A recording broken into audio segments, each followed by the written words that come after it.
Welcome to the Cultivation Podcast. I'm your host, Tom Hammel, and today episode is all about time, how to manage it, how to maximize it, and how to make sure it's not ruling you, but you are ruling it. So let's get into time. You know, there's this old rock and roll song by the Steve Miller Band, Fly Like an Eagle, where the chorus is, time keeps on slipping into the future.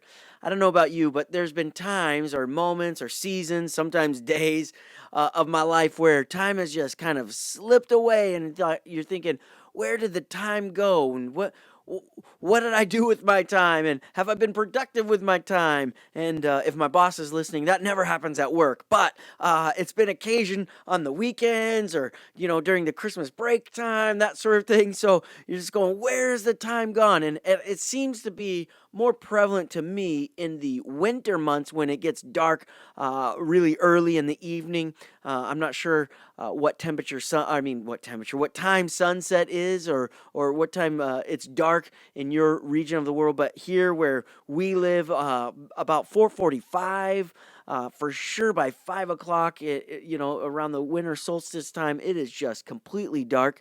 I have friends that live in Alaska where it's dark all day in the wintertime, and you're just going, where did the time go? Wow, it just seems, boom, so quick, and it's easy to let things slip away. It's easy to let time slip away, and you go, okay, what happened to that day? What happened to that month? What happened to that year? Did I reach my goals? Did I achieve what I wanted to achieve? Did I get my checklist done? Did I get what I was hoping to accomplish? And we look back, and time becomes a great magnifying glass on our efficiency, our effectiveness, on the systems, the structure of our life. And so today I just want to talk a couple of things about our time. So first thing I wanted to talk about, I put this in my notes here, is that we need to plan our time versus wasting our time.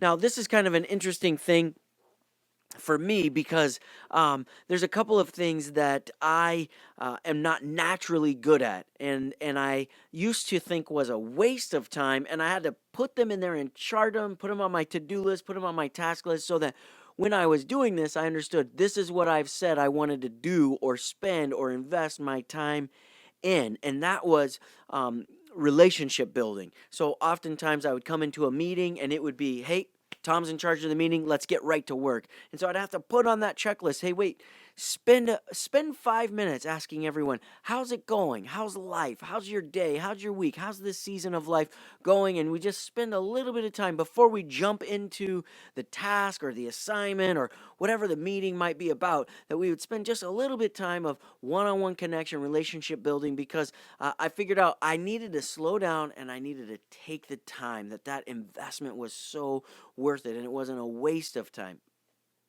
There's other things that we do that's just a waste of time. Maybe it's watching just one more episode on that Netflix show or that Amazon Prime show. And we're just doing it and it's on autoplay. And here's what science tells us, or doctors, or somebody tells us this, right? That when we are eating while we're watching TV, we tend to eat more because we're just mindlessly eating. We're not eating for the nutrients. We're not eating because we're hungry. We're eating just because we're bored or out of habit, just watching TV, just wasting time. Now, I will tell you this because it's super important.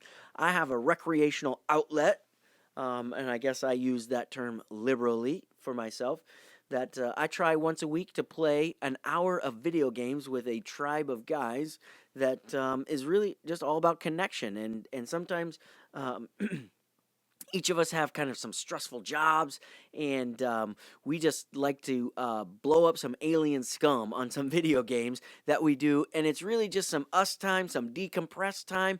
And while we may not be quote unquote productive or getting things done, it is an investment of our time to take care of ourselves so that we aren't taking that stress out on friends, family, those that are closest to us. And so we plan our time, and it's so important if you would journal how much you're spending time or minutes doing this each day, whatever the task is. Journal your time, and you could see, oh, was I wasting my time? Was I planning my time? Was I using my time? Was I utilizing it to its maximum potential to achieve an objective? And if relationships are your objective, then communication and chatting and hanging out, that is not a waste of time. That's planning your time. That's utilizing your time to reach that objective. So how can we be really more effective at planning and utilizing really our time? Well, one of the things that I believe is super important and super valuable, at least for me, that I've experienced personally, is building routines into the rhythm of our life and productivity.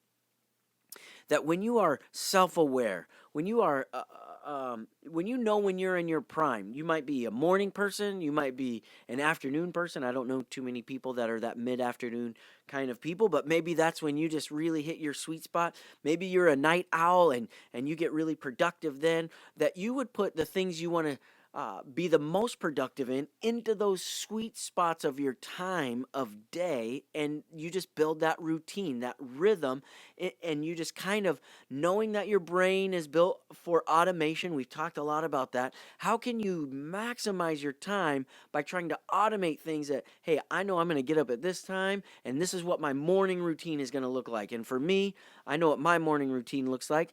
I get up, I immediately eat because I got to get my metabolism going right away. So within the first half an hour, I'm eating, and I'm listening to my audiobook. A lot of times, I'm listening to my daily Bible reading plan that I have, and then I kick into whatever book I'm reading for this week or this month, and I fill up my first 40-ounce water bottle of water. Yeah, I guess that would be redundant there, but my water jug, and I'm drinking that while I'm listening to and reading whatever book and scripture plan that I'm in after I'm done eating, and that's my rhythm every time. And by the time that's done, I've done brushed my teeth, I've got my clothes done, I've picked out what shoes or what pair of glasses I'm going to wear for the day, and then I'm heading out the door, and that is my rhythm in the morning. And I find that when I stick to that rhythm, I can get up at 5:25 and I can get all of that done, listen to that whole chapter, read that whole chapter, get all those things done, and enough time to get to the office by the time that I'm scheduled to be there. When I get out of that rhythm, I find myself scrambling, going, oh, I don't have enough time to do everything that I need to do. And so for me, rhythm and a routine helps me maximize my productivity. And so I've tried to schedule each day of my week uh, with a specific routine or rhythm. So I know that Monday I do these things, Tuesdays I do those things, right? And so each day I have certain meeting rhythm, I have certain agenda rhythms, I have certain objective rhythms, whether I'm going to be doing some writing or some scripting or some lesson building, whatever it is that I'm going to be doing. I try to build those on certain days of the week so I can build that into my rhythm and I can maximize my productivity.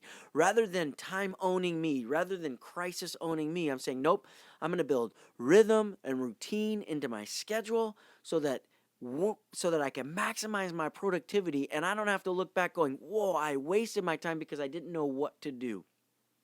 Part of that is I build a checklist each day. Okay, I need to get this objective done. I have a little notebook. Okay, here's the 3 big tasks I need to do today. And then once I have those 3 big tasks, I isolate what are the 3 things I need to do to complete that task, or 4 things, whatever it is. And so I have 3 big objectives each day, surrounded by the small objectives in order to achieve the big ones. And then that maps out my day. And once I build that rhythm, that routine, it makes it pretty automated on how I live my life. And I know you might be going, man, that sounds like a lot of work. And it is a lot of work. It's a lot of work up front. But if I do the work now, then I don't have to think about it later, and I can maximize my productivity, I can maximize my time, and I leave, just so you know this, I leave margin in my day. And not everything is scheduled minute to minute to minute, because there are interruptions, there are things where life happens, there's things that are unscripted and unplanned and unscheduled that take place, at least in my life. Things don't always go according to plan. Maybe in your life everything goes according to plan, in which case you are extremely blessed and right on you, and you should teach me how to live, because things don't always go according to plan in my life. But if I know that things aren't always going to go according to plan, how much of it can I plan and prepare and predict so that that can be maximum productivity, and I'm prepared to shift without a full interruption for the unplanned, the unexpected thing? If everything is unplanned, now I'm living frantically and I'm just kind of all over the place and nothing is getting my best, nothing's getting my full attention.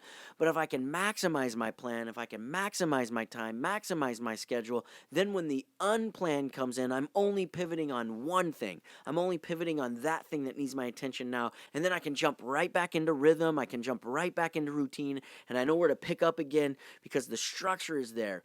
It takes a lot of work to build this kind of structure. It takes some trial and error. It takes a lot of focus.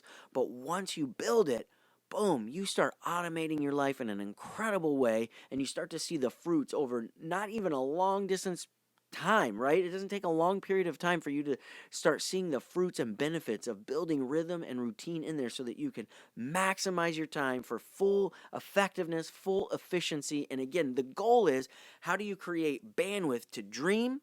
How do you create bandwidth to strategize?